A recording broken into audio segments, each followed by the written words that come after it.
अस्सलामुअलैकुम, मैं आपका होस्ट बाबर शिरकांजू। जलालपुर बटिया में मुफ्त आटे की दौड़, पुलिस और टीएमएपी आमने सामने आ गई। जलालपुर बटिया फ्री आटा पॉइंट पर मकामी एसएचओ की टीएमए मुलाजमीन के साथ दो हाथापाई।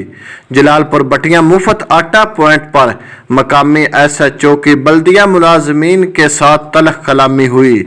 बल्दिया मुलाजमीन ने एसएचओ की मुदाखलत पर फ्री आटा तकसीम बंद कर दिया। आटा तकसीम बंद होने पर शहरियों ने एहतजाज किया। बल्दिया मुलाजमीन के पास से कसीर तादाद में कार्ड बरामद हुए। गरीब खवातीन को आटा लिए बगैर लूटना पड़ता है। बल्दिया मुलाजमीन की करप्शन के बहस तलख कलामी हुई।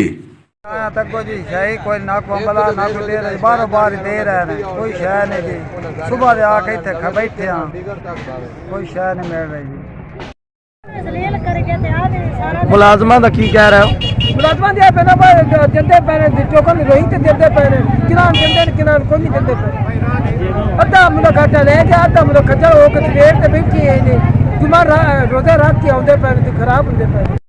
10-15 ਕਰੋੜੇ ਰਨ ਦਿੰਦੇ ਪੈਂਦਾ ਟੋਕਨ ਦਿੰਦੇ ਪੈਨ ਘਰ ਮੇਰੇ ਕੇ ਸਾਹਮਣੇ ਦਿੰਦੇ ਉਹ ਜਿਹੜਾ ਵਿੱਚ ਕੱਢ ਕੇ ਕਿੰਨਾ ਬੰਦਾ ਜਾਣਾ ਬੀਬੀਆਂ ਜਿਹੜੀਆਂ ਉਹਨਾਂ ਨੂੰ ਧੱਕੇ ਮਾਰਦੇ ਨੇ ਇਹ ਕਿਹੜਾ ਕਾਨੂੰਨ यार एक भी नहीं लाभ रहा, कहीं 10-10 करोड़ लदी के जा रहे हैं, कहीं खलका सवेर दी बैठी है, पर भी कैमरा मार के चेक करो, कोई हमला नहीं हुआ, टोकन ही कोई नहीं पता टोकन गए कि देने देना ही नहीं तो देना नहीं तो सारे जान मजदूरी थे।